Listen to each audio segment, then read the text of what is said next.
একটা সাজানো গোছানো সংসার পাওয়ার জন্য কিন্তু নিজেকেও কঠোর পরিশ্রম করতে হয়। Hello everyone, good morning. কেমন আছেন সবাই? আশা করছি সবাই ভালো আছেন ও সুস্থ আছেন। আমরাও বেশ ভালো আছি। আমার আরও একটি নতুন ভিডিওতে আপনাদের সবাইকে স্বাগত জানাই। আজ হচ্ছে সোমবার আর এখন ঘড়িতে বাজে সকাল ওই 4টে নাগাদ। এখন থেকেই আপনাদেরকে সাথে নিয়ে আজকের ভিডিওটি শুরু করলাম। এদিকে দেখুন ঘুমাচ্ছিলাম, তখনই মা দরজা পিটিয়ে বলল সন্ন্যাসীরা এসেছে, চলো তুমি যদি দেখতে চাও। তো মাকে কিন্তু আগের দিন রাত্রেবেলায় বলেই গেছিলাম যে মা যত রাত্রি হোক সন্ন্যাসীরা আসলে কিন্তু আমাকে ডাক দেবে। তো ওই কারণে মা ডেকেছে। এই যে তারপরে কিছুক্ষণ কিন্তু দুটো দলের সন্ন্যাসীদের নাচ দেখে ঘরে চলে এসেছি। আর ঘরে এসে আর শুলাম না, যেহেতু 4:45 নাগাদ বেজেই গেছিল। ওই যে বললাম দুটো দল এসেছিল, তো সেই কারণে কিন্তু অনেকটা সময়, ওই 1 ঘন্টার মতন সময় কিন্তু লেগেই গেছিল। আর আশেপাশের বাড়িতে গিয়েছিল, আমরাও সেটা কিন্তু গিয়ে দেখছিলাম সন্ন্যাসীদের সাথে। তো ওই কারণে 4:45 যেহেতু বেজে গেছে, আর না শুয়ে কিন্তু ঘরের কাজ করতে শুরু করে দিয়েছি। প্রত্যেকটা দিনের মতনই যেরকম ঘুম থেকে উঠে বাসি কাজগুলো করা হয়, সেই রকমই কিন্তু আজকের দিনটাও শুরু হলো। এদিকে দেখুন সমস্ত রুমে ঝাড় দিয়ে কিন্তু বাইরেটাও ঝাড় দিয়ে নিলাম। বাইরের সিঁড়িটা ঝাড় দেওয়ার পরে কিন্তু বাইরের ছোট্ট যে আমাদের উঠোনটা আছে সেটাকেও ঝাড় দিয়ে নিয়েছি। আর প্রত্যেকটা দিনই এখন এত পরিমাণে হাওয়া দিচ্ছে বিকেলের দিকে, যে পরের দিন কিন্তু পাতার পরিমাণটা দিনের দিন কিন্তু বেড়েই যাচ্ছে। এদিকে বাইরেটা ঝাড় দিয়ে কিন্তু সমস্ত পাতাগুলো বাগানে ফেলে দিয়ে ঘরে চলে এসেছি। আর ঘরে এসে ঘরটাও কিন্তু মুছে নিচ্ছি। এখন যেহেতু বাংলা মাসের বছরের শেষ, আর আপনারা কিন্তু ভিডিওগুলো অনেক দিন পরেই পাচ্ছেন, প্রায় কিন্তু ওই 6-7 দিন পরেই নাগাদ কিন্তু ভিডিওগুলো পাচ্ছেন। ভিডিওগুলো করা হয়েছে, আর ঠিকঠাক সময়ের মধ্যে কি বলুন তো এডিটিং করা হচ্ছে না বলে একটু ব্যস্ততার কারণে, তো সেই কারণে একটু দেরি করে কিন্তু আপনারা ভিডিওগুলো পাচ্ছেন। এদিকে কথা বলতে বলতে আমার কিন্তু প্রত্যেকটা রুম মুছে কিন্তু বারান্দাতে চলে এসেছি।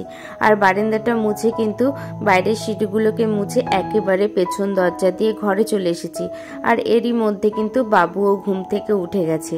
বাবু আজকে অনেকটা সকালবেলায় ঘুম থেকে উঠে গেছে, যেহেতু প্রথমত বছরের শেষ দিন, তারপরে মা বললে একটুখানি ফুল তুলে নিয়ে আসো। তো সেই কারণে বাবুও উঠে গেছে, আর বাবুর বিছানাটাও আমি গুছিয়ে দিয়েছি। এদিকে বাসি কাজ সমস্ত শেষ করে কিন্তু আমার স্নানও হয়ে গেছে। আর স্নান হওয়ার পরে মা বলল পিসি বাড়িতে অল্প কিছু সবজি দিয়ে আসো, যেহেতু আজকে কিন্তু আমাদের মধ্যে নিয়ম হচ্ছে পাচন রান্না করার। এই কারণে আর সকাল সকালে যেহেতু পিসি রান্না বান্নাটা করে, ওই জন্য পিসিকে কিন্তু সকালবেলাতেই হচ্ছে যে রান্না জিনিসগুলো দিয়ে এসেছি। এদিকে পিসিকে দিয়েও এসেছি, আর পিসি বাড়িতে গিয়ে দেখছি পিসি ঠাকুরের বাসন মাজছে। পিসি সমস্ত কাজই হয়ে গেছে, ভাগ্যিস সকাল সকাল জিনিসগুলো দিয়ে এসেছি। তো এদিকে পিসি বাড়ির থেকে চলে এসেছি। আর পিসি বাড়ির থেকে চলে আসার পরে ওই যে স্নান করেছিলাম, জামা প্যান্টগুলো যে কাঁচা হয়েছিল সেগুলো আর ছাদে মেলা হয়নি। তো আসার পরে কিন্তু ছাদে সমস্ত জামা প্যান্টগুলো নিয়ে এসেছি, আর জামা প্যান্টগুলো নিয়ে এসে এখন মেলে দিচ্ছি। এরই মধ্যে ঠাকুর প্রণামটাও কিন্তু সেরে নিয়েছি। তো আজ আবার হাজবেন্ড যাচ্ছে একটুখানি কলকাতাতে, ওর একটু কিছু কাজের দরকার আছে, যেহেতু অফিস ছুটি, তো সেই জন্য কিন্তু আজকে দিনে ওই কাজগুলো করে নিচ্ছি। এদিকে হাজবেন্ডকে উঠিয়ে দিয়েছি, আর হাজবেন্ড রেডি হয়ে যে বেরিয়ে পড়লো কলকাতার উদ্দেশ্যে।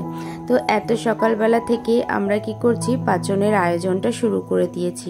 যেহেতু এখন থেকে যদি না করা হয়, এত রান্না কিন্তু দুপুরের মধ্যে শেষ করা কিন্তু একেবারেই সম্ভব না।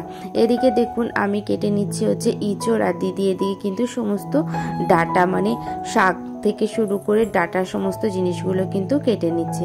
প্রথমে আমি ইঁচড়টা কেটে নিয়েছি, তো ইঁচড় কাটা আমার শেষ হয়ে গেছে। তারপরে আমি মিষ্টি আলুগুলো কেটে নিচ্ছি। আর জানেন তো এত সবজি তো দুজন মিলে কাটতেও কিন্তু আমাদের প্রায় কিন্তু 1 ঘন্টার উপরে লেগেই গেছিল। আপনাদেরকে পরে শেয়ার করব কতগুলো সবজি ছিল। তো এদিকে মোটামুটি আমাদের কাটা সমস্ত কিছু কমপ্লিট। দেখুন কত সবজি, অন্ততপক্ষে 30 রকমের তো পদ রয়েছে। তো সবজি কাটার পরে মা বলল সকালের খাবারটা খেয়ে নাও, তারপরে অন্যান্য কাজ করবে। তখন বাজে প্রায় ওই 8টা নাগাদ। তো আমাদের কিন্তু এখন এই দুটো দিন কিন্তু চিরা খই দই দিয়েই খাওয়াটা নিয়ম। তো সেটাই আমরা খেয়ে নিয়েছি। খাওয়া দাওয়ার পরে কিন্তু সমস্ত সবজিগুলোকে এবারে হচ্ছে যে ধুয়ে এবারে রেখে দেব। মা এরপরে কিন্তু রান্নাটা করে নেবে। প্রথমে যেহেতু ওপরে ঠাকুরের জন্য করবে, মানে গোপালকে দেবে ভোগে, সেই জন্যই কিন্তু একটু তাড়াতাড়ি সমস্ত কাজগুলো করার চেষ্টা করছে। যেহেতু সকালের পুজোটা না হলে অনেকটা দেরি হয়ে যাবে, আর পুজো দেরি হলে কিন্তু দুপুরে রান্নাবান্না করতেও দেরি হয়ে যাবে। এদিকে দেখুন আমি সমস্ত সবজিগুলো কিন্তু একে একে ধুয়ে নিচ্ছি। প্রথমে তো কুমড়োটা ধুয়ে নিয়েছি, তো তারপরে আলুটা ধুয়েছি, গোল আলু ধুয়ে নিয়েছি। তো এদিকে দেখুন সমস্ত ডাটাগুলো ধুচ্ছি, তারপরে পাঁচমিশালি যে সমস্ত হরেক রকম যেটা সবজি ছিল সেটাকে ধুয়ে নিচ্ছি। এদিকে ধোয়াধুয়ি কিন্তু মোটামুটি আমার কমপ্লিট হয়ে এসেছে। এখনো পর্যন্ত কিন্তু আমি ইঁচড়টা ধুইনি। এদিকে যে কটা জিনিস ধোয়া হয়েছে সে কটা কি করেছি রেখে এসেছি মায়ের কাছে।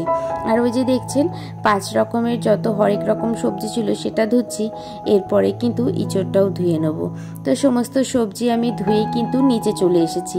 এরই মধ্যে তাতানের পাপা তো উঠেই গেছিল, তাতানও উঠে গেছিল, কিন্তু আমার আর নিচে নামা হয়নি, আর রুমটাও কিন্তু গোছানো হয়নি। ওই জন্য একটু দেরি হয়ে গেছে সমস্ত কাজবাজ করে। তখন প্রায় বেজে গেছিল কিন্তু 9:45 নাগাদ।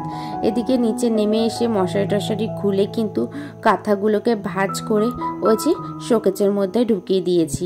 প্রত্যেকটা সময় কিন্তু এই জিনিসটা করি আমি, সমস্ত জিনিসগুলো কিন্তু শোকেজে রেখে দিই, তাহলে কিন্তু খাটটা পুরো ক্লিন লাগে। আর খাটে কিন্তু কোনো জিনিসই রাখা হয় না, আর খুব একটা কাঁথা কোথা যদি থাকে না তাহলে আর দেখতেও কিন্তু ভালো লাগে না।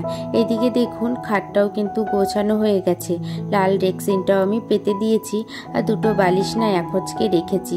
ওই যে তাতানের পাপা যেহেতু বাড়িতে আসে, ও এসে তো শোয়ে, সেই কারণে কিন্তু জিনিসগুলো রেখেছি। তো তারপরে কালকে তো ছিল নীল পুজো, নীল পুজোতে এই শাড়িটা পরে গেছিলাম, আপনারা তো দেখেছিনি। এটা আর ভাঁজ করা হয়নি।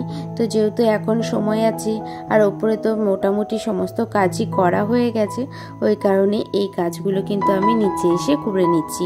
এদিকে সমস্ত জিনিসগুলো আমার ভাঁজ করা হয়ে গেছিল।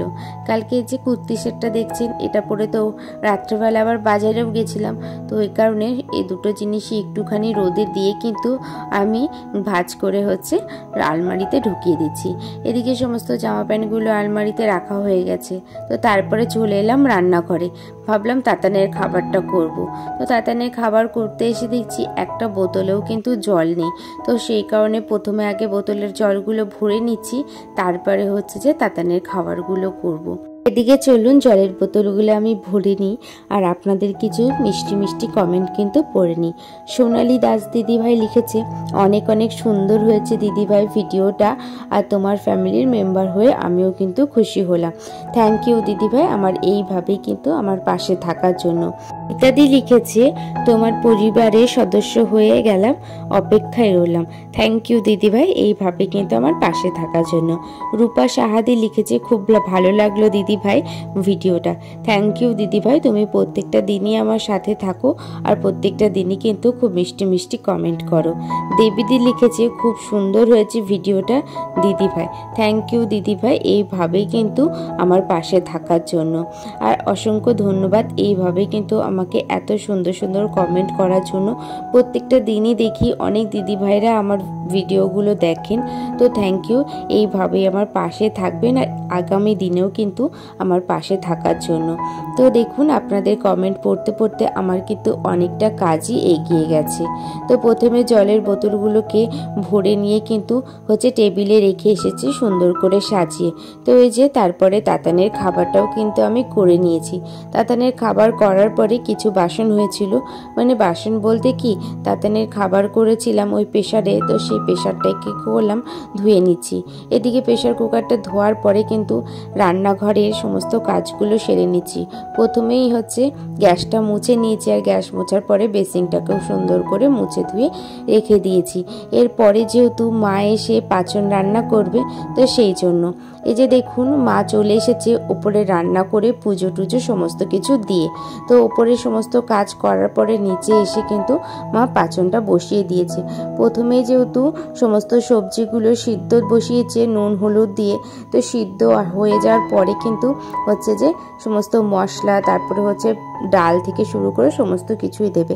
আমি কিন্তু সেরকমভাবে জানি না কিভাবে পাঁচনটা রান্না করে, যেটুখানি আমি দেখেছি সেটুখানি আপনাদের সাথে শেয়ার করলাম। যদি কোনোদিন বলেন তো আমি আমার মায়ের কিন্তু পাঁচন রান্নাটা আপনাদের সাথে শেয়ার করব।